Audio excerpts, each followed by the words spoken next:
Hello and welcome to another episode of the Brandon Ramsey College Basketball Show. This is another Chalk Talk film breakdown. We are going to, unfortunately, dive into Kentucky's loss to Gonzaga from Friday night. This is the first time that I have watched the film since Friday. Luckily, I've been able to stay pretty busy this weekend and just haven't really wanted to dive into this, but I thought I would just record myself watching probably for the first 30 minutes or so, and we'll just kind of go through this film breakdown together. We'll see how far we get into it. And I know everybody enjoyed when I did this after the Michigan State game.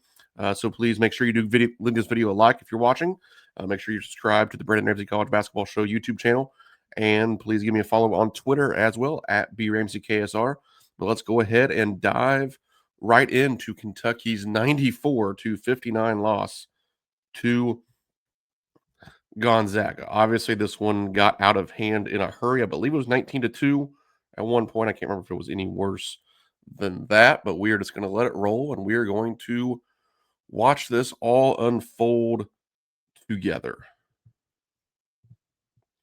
One of the things I talked about in my scouting report before the game was where Gonzaga got their catches in the post was going to be very important. And right here, you see number 34 Huff with 2 feet in the paint. That's already bad news for Kentucky right here. That's just too easy of an entry pass right down the lane line. Again, with 2 feet in the paint, he's able to drop step, left hand over his right shoulder. It's a very high percentage shot. You just got to do your work earlier, get him further off of the block into that mid-post area. Kentucky did a good job of that against Caleb Wilson on Tuesday night, but not as good of a job against Gonzaga's big men on Friday. First offensive possession. Let's see what we get to here. I like when Malachi Moreno slips. This is a good place to play out of for Moreno. He makes real post moves. He's a good passer. He's patient with the ball. I like some of this action to allow him to slip. He might be able to be athletic enough to catch it and go finish it. Obviously, they stayed with him pretty well here, but I like these mid-post catches for Malachi Moreno generally. Some good split action. This is one, I mean, quite honestly, when you get screened like this, Colin Chandler needs to come off of this looking to shoot. He should be able to turn into a shot there, especially after one dribble. Look at this separation. This needs to be a 3-point shot by Colin Chandler there. Too much dribbling. Now you get to a decent shot there off of the kickoff. It's an open inside out catch and shoot three for Cam Williams. Now he's several feet behind the line, and I think that's been an issue for Williams this season. I'd have to go back and look at every single one of his attempts, but just sitting here right now, I certainly feel like that he's shooting a lot of 3-point shots this year from like 25 plus feet, where your percentages just are going to go down somewhat drastically.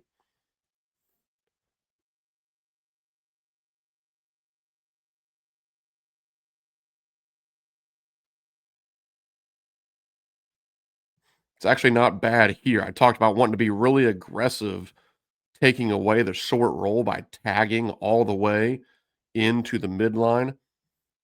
This is a pretty good job here by Cam Williams stepping up and then Chandler cracking down as the tag guy. That obviously works as well. You force them to kick it out. This is a Gonzaga team that's not an excellent shooting team. Now, number 17 here is a relatively high percentage guy, but I would rather give up this than that. So right here, I think this is a fair trade. You at least get a little bit of a contest. He misses it. That's why you play the percentages. That's a pretty good defensive possession there, quite frankly, from Kentucky to start the game. Now you're into your offense. We get a little zoom action here. I like that. Once again, come off looking to shoot. Yeah, he's on him pretty good. So I'm fine with that turn down. Getting some ball reversals. Now you just can't handle it and you throw it out of bounds. This is dreadful to watch here. I mean, the start of that possession is pretty good. You come down, you're pretty quickly into a zoom action. Chandler comes off, gets a little bit of separation, but can't get a shot. So now you're right into a ball reversal. But this is just where, it's frustrating that Otega Owe is just not much of a threat in these situations. I mean, he just loses this ball for no reason. It's a crossover, and he just can't handle it. And then Moreno throws it right to Cam Williams, who just doesn't catch it, and it goes out of bounds. So right now, already you're kind of worried about how locked in is this Kentucky team at this point, because you have the SEC preseason player of the year who can't finish a crossover dribble, and then you have a guy who just can't catch the ball when it's thrown to him on the wing. Pretty disconcerting early possession there for Kentucky. Once again, where you catch the ball in the post is going to be a big part of this game. Switch the cross screen. I don't hate that.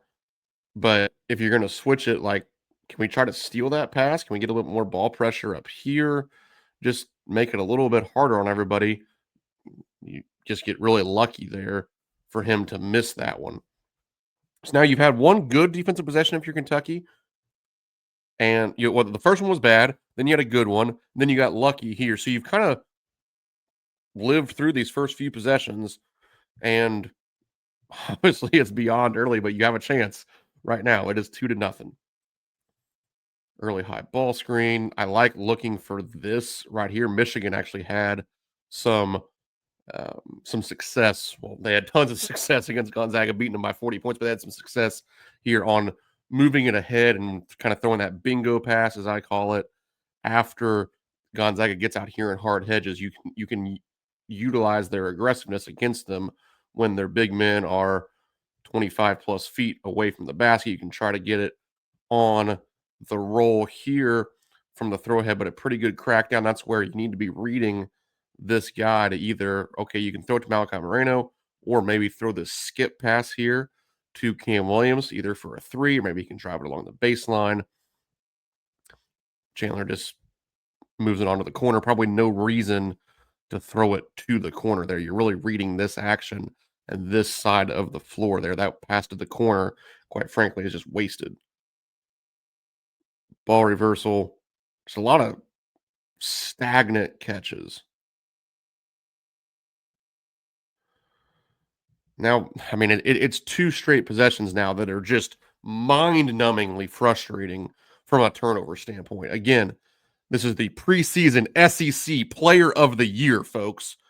The possession before this, he couldn't complete a crossover. We know he's not a very good dribbler.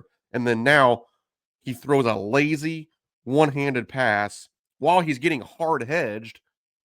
And I mean, it's not even close to anybody, and it just goes out of bounds. That is a lazy, lazy pass from Otega Oweh. Now, two straight, just ridiculous turnovers while Gonzaga is giving you a chance early in the game. It's really hard to get excited. It's really hard to come together and fight when you have turnovers like these. Like we are talking about the most elementary of turnovers. One, a guy couldn't catch the ball on the wing, and then here, a senior, your best players throwing weak one-handed passes against a blitz to nobody in particular.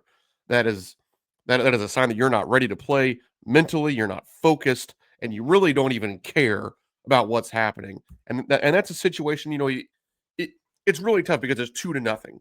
But at some point, somebody, you would like for it to be the players, but it looks like that the leadership on this team absolutely stinks. So then it better come from somebody on the bench where I'm not saying you have to call a timeout and make them run wind sprints like this is fifth grade basketball, because you don't want to burn a timeout with 17:58 when it's 2-0. But somebody, like, call somebody over real quick and say, hey, you have to freaking wake up and go tell your teammates to wake up themselves, or we're going to have some serious problems here. But it doesn't seem like that anybody on this team is taking that sort of responsibility.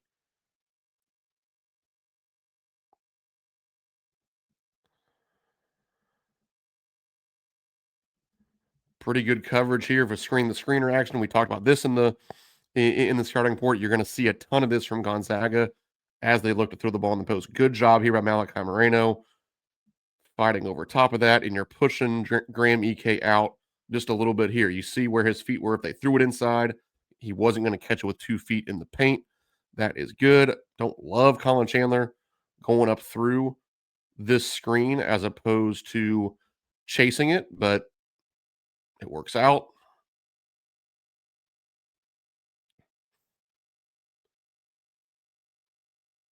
Force a bad shot there.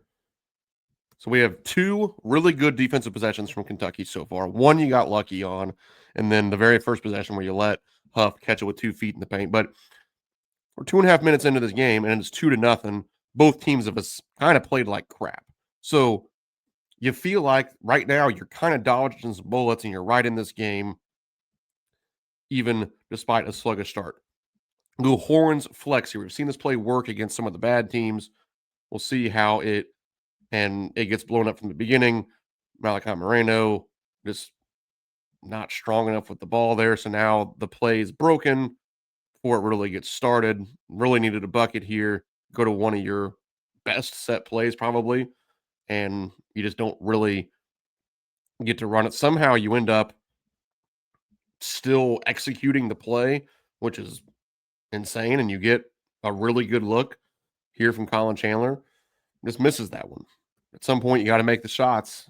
Kentucky's not making the shots right now, but that's an example of Kentucky comes down, calls a set play, execution not great, but you actually ended up with kind of the exact result you want. You got an open Colin Chandler 3-point shot, just doesn't go in.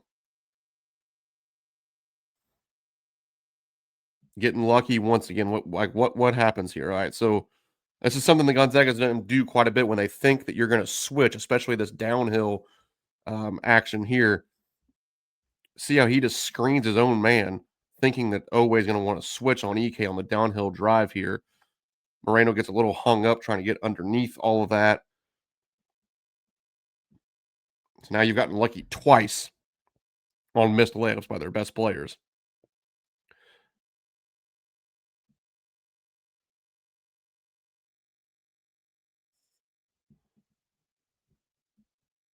Over 3 minutes into the game, you've gotten two pretty good inside out open looks by Cam Williams, one open look for Colin Chandler off of a set play, and you just don't make any of them. And then it's frustrating as a fan, but that's where it's hard to sit here and scream and yell at these guys. Now, there's gonna be plenty of room for that, and I did it with a couple of the turnovers. But like in terms of the offensive execution, you've gotten three open 3-point shots for, in theory, two really high level shooters, and they're just not going in. And that's where maybe these guys just aren't the best basketball players.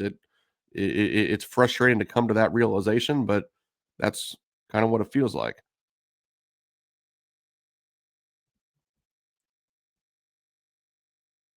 This is what we're see this is an effort thing right here, and we didn't see this early on in the season. I actually commended the way that Kentucky's guards were rebounding from the perimeter early in the season.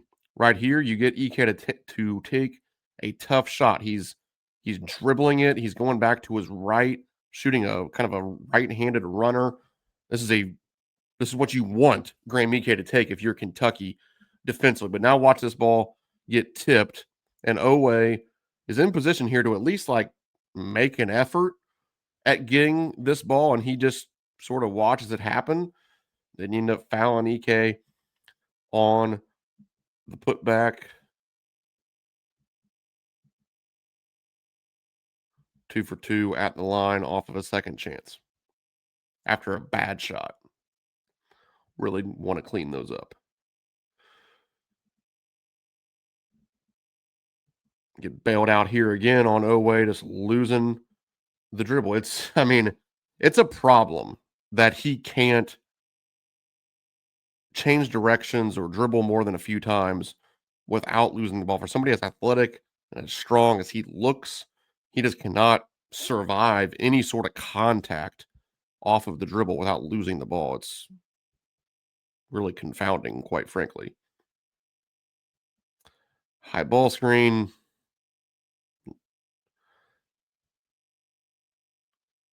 It's a good catch there. I would like Moreno to try to do more with that first catch, but see, you're just wasting so much time with a high ball screen, a high ball screen.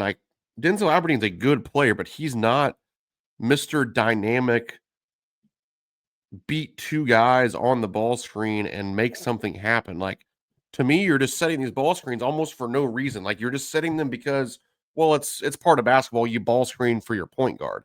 Well, Denzel Aberdeen isn't the dynamic creator that we wanted a healthy Jalen Lowe to be, or honestly, even like what Lamont Butler was last season. So now you're asking him to be somebody that he's not, and some of that is situational. You kind of have to ask him to, but you don't have to ball screen for him so often. And I just think that so many of those, it's just wasted. Now here, yes, I think that Malachi Moreno, he needs to know there's 8 seconds, 7 seconds on the shot clock, and he needs to make a move on a relatively deep post catch here. Like, give me 2 crab dribbles to the midline and see if you can score it with your right hand over your left shoulder. Or let's see if, as that happens, does somebody dig in here and you can 45 cut? Does somebody crack down on you and kick it out for a three? Of course, we get very little movement on the perimeter there, and you get just a horrendously bad shot there from Moreno.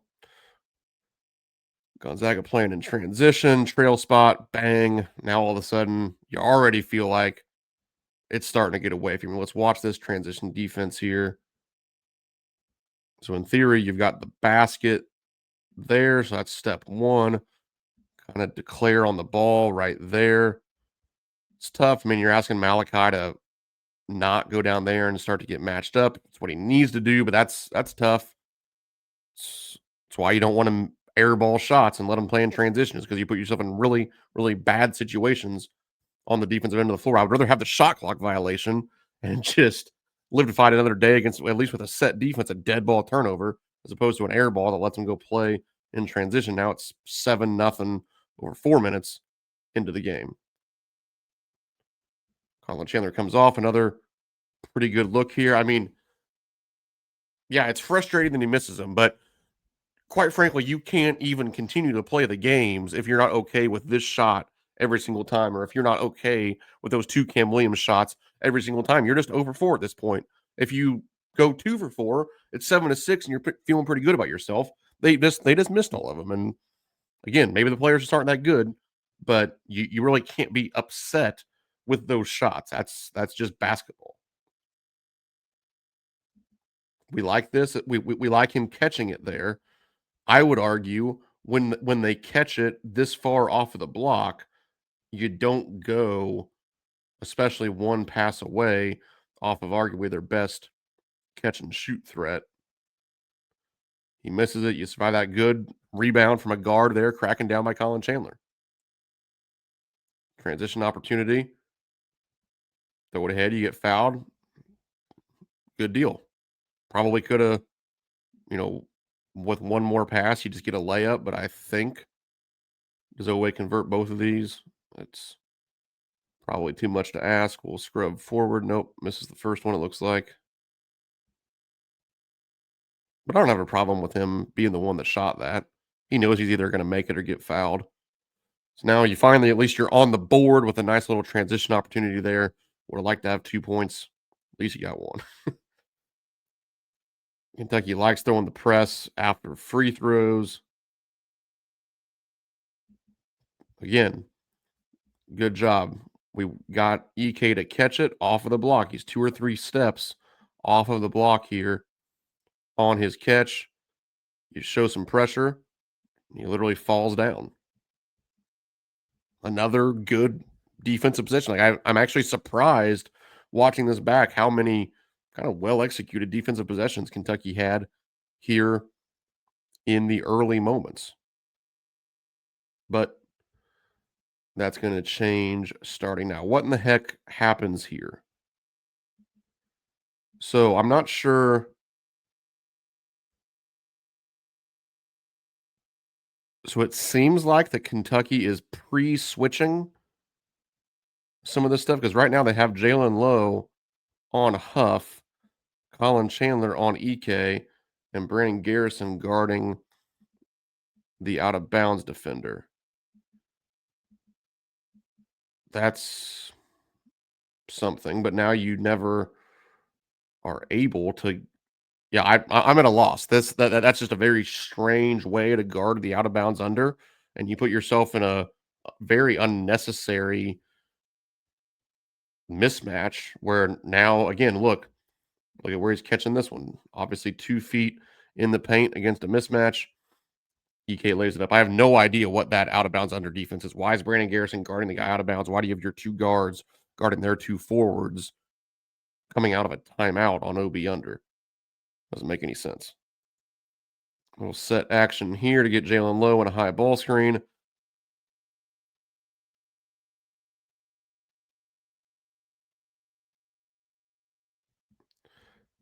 Just hard for Kentucky to get real penetration. I mean, watch this possession. This is even again with Jalen Lowe in there. Now Gonzaga does do a really good job with their big men corralling ball handlers, but there's no penetration there. Colin Chandler, no paint touch. Andrea Yelovich gets here, and then boom, this guy is just it's a free run at a turnover there. Now we get fast break situation. Throw it ahead. Another good rebound by Colin Chandler. Nice. Jalen Lowe's racing it up the floor. Gets himself fouled, going to the line. Kentucky's scoring opportunities so far came in transition. You had Otegaway getting to the line in transition. Now Jalen Lowe going to the line in transition. But you got to convert.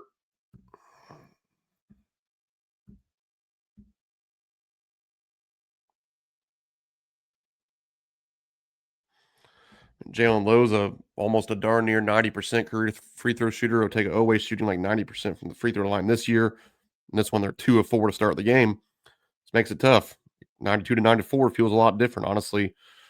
Right now in this game, that doesn't even count, praying that one of your 3-point shots go in. Good job wasting 10 seconds on the shot clock with the little token pressure after the free throws.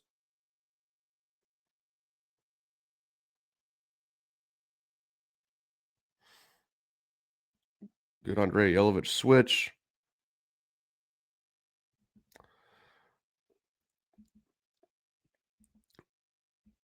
It's tough there, man. That's a pretty good shot. We're not as concerned with some of these guys. Well, let's see. That's number 2 Veters, or Venters, excuse me. That's the one guy that we didn't want to help off of. And to me, and this is the frustrating part. Like one of the things that I'm not sold on how much Kentucky talks about this stuff in the film room. That on this little drive here, you have a guy that's shot faking it and driving it left. If you're Jasper Johnson, what are you more worried about here? Are you more worried about the guy that you're guarding who's an elite catch and shoot 3-point threat? Or are you more worried about a guy driving it to his weak hand into the paint? Like this should be honestly tighten up as it comes towards you, but at the very most, it's like a 1 foot kind of jab and kind of swipe and then a retreat. But this is a full 2-hand cutoff, just in my opinion, for no reason. Like, okay, let's let that guy drive it left and let's see what happens. Like, he's probably going to just dribble it back out and live to fight another day. Or best case scenario for Kentucky, he shoots some sort of a floater going away from his body. Like you just defense is about opportunity cost, and I just don't know what you're so worried about. I believe that was number 5 Innocente. Like, what are you so worried about him driving it left for that you're going to leave Venters, one of the best 3-point shooters on the court? It just makes no sense, and I'm concerned because you see those decisions happen game after game after game. Are these things being drilled into their minds on a daily basis? Because either they're not or the players aren't learning. And honestly, both of those are equally concerning as we get in to December with a couple more big games coming up for Kentucky. Right into zoom action like that. This is just Jasper Johnson. I feel like deciding that he's ready to shoot one. Gets by his man a little bit, but it's a runner. first penetration, you're falling over, you miss the hoop. Like, can we kick it out to Owe here, who's wide open for an inside out catch and shoot three? It would be nice. You can tell Owe's kind of frustrated that he didn't get the ball. Don't blame him.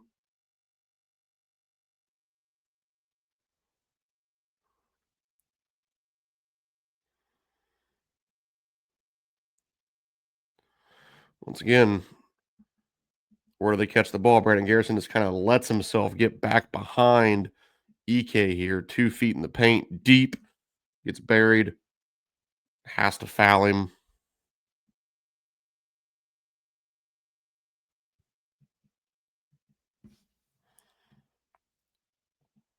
Obi under. So they're lining up the same way here with Brandon Garrison guarding a guard out of bounds. At least Yelovich is on EK here, but then you have Jasper Johnson essentially guarding Huff. So if you're going to do this to, like, I guess, be long on the out of bounds,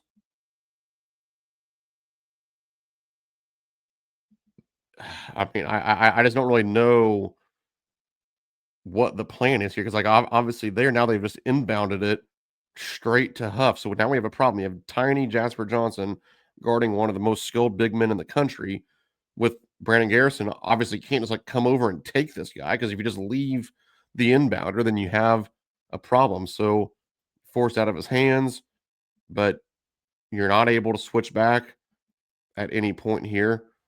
And look at where this catch is, 2 feet in the paint.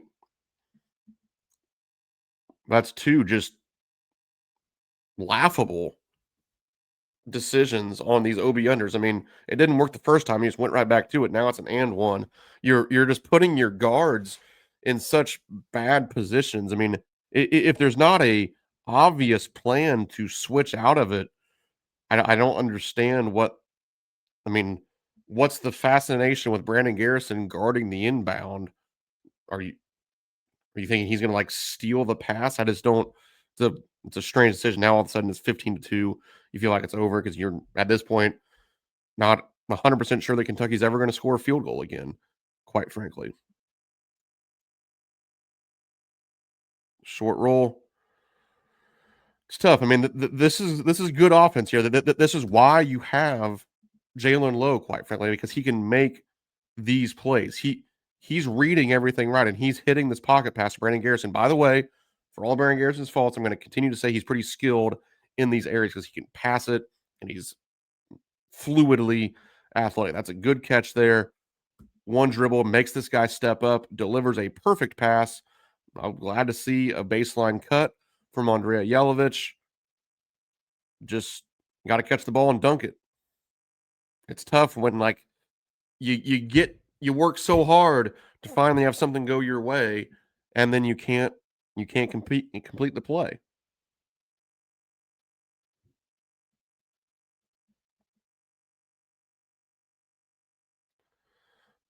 Went away from the OB under defense there and just have your normal matchups.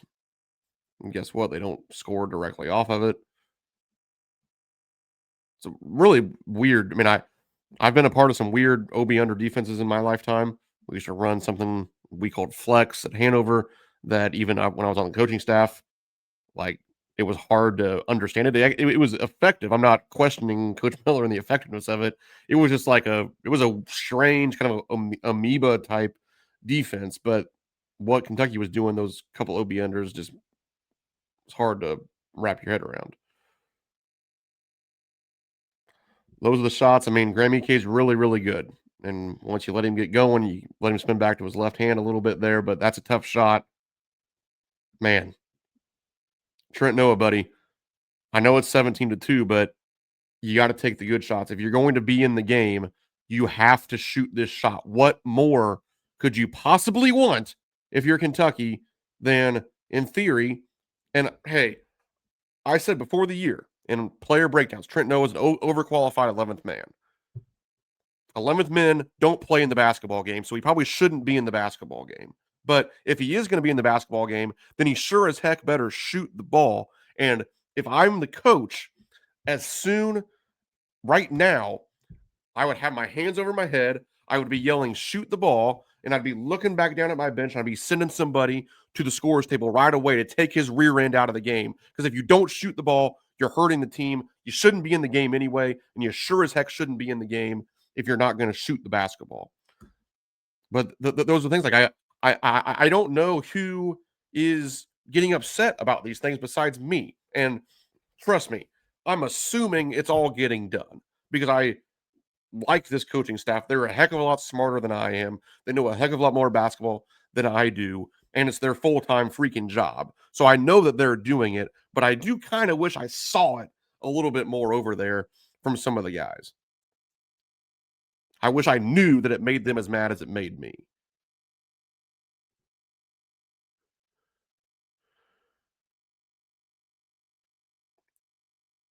Andrea Yelovich is just not making shots.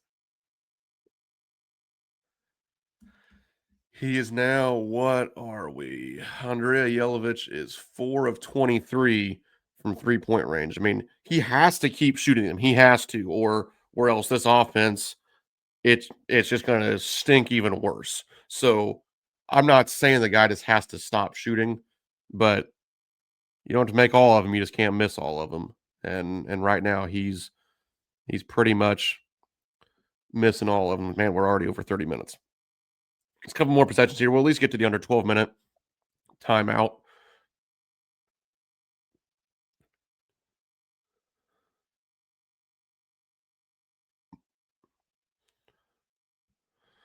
Ugh. This is where, again, you have to understand what yeah, you were in there tagging, and that's good, but then close out with high hands and choppy feet. You don't have to fly at this guy, run by him, and just let him get downhill to his right hand. Let's see, who is that? That is number that's 23 Adam Miller. So yeah, that's a guy that you want to take away from threesome, but you don't want to. You don't have to fly at the dude. You're shooting through 30.8%. Close out with high hands and choppy feet. Be there to deter and take away the initial catch and shoot, but don't just let the guy dribble it all the way to the middle of the floor for a left-handed floater. And then can we get a little bit more stunning and helping here? I mean, we're so content or we're so adamant about stunning and helping on some other things. Then Jalen Lotus kind of watches that one happen. That again, that goes back to it's so frustrating watching the film when I can't even figure out what's the mistake and what's them doing it right. And that's where I do worry about what they're being told because Jasper Johnson helps on a left hand drive from a right handed player off of the best shooter on Gonzaga's team and then gives up a three. Jalen Lowe doesn't help onto a left handed driver off of a lesser shooter and gives up the floater. So, like, both of those decisions are wrong, but like they're almost flipped. So, and it's like, okay, if it was a coaching problem, if it was a planning problem, then surely both of those kind of opposite decisions wouldn't both end up happening. One or the other might happen, but this is just like it's like the players don't know what they're supposed to do, or they are just so low basketball IQ that they can't comprehend it in real time. And like I said earlier, both are equally concerning. Now it's 19-2. You still have not scored a field goal 8 minutes into this game after having a 10-plus minute field goal drought in the last game. Those are the things that make you feel like you absolutely stink if you're a Kentucky fan, and we don't want to stink. We shouldn't stink.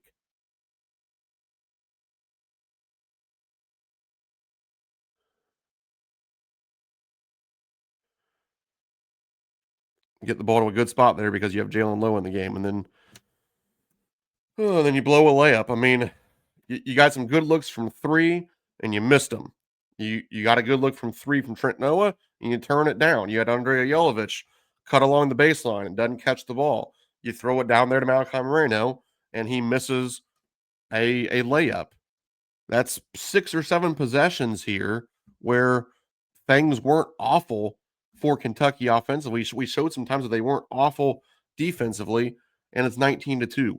That is hard to live with as a fan, as an analyst, as a coach. If you're on the team, that should bother everybody involved. We're about 35 minutes into this film breakdown. We got through 2 segments. Shows how much there is to talk about.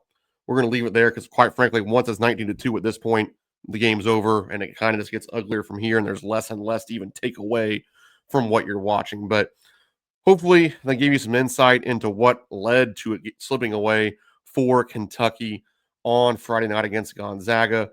The Cats are obviously in a very, very tough spot right now to play North Carolina Central, one of the worst teams in the country.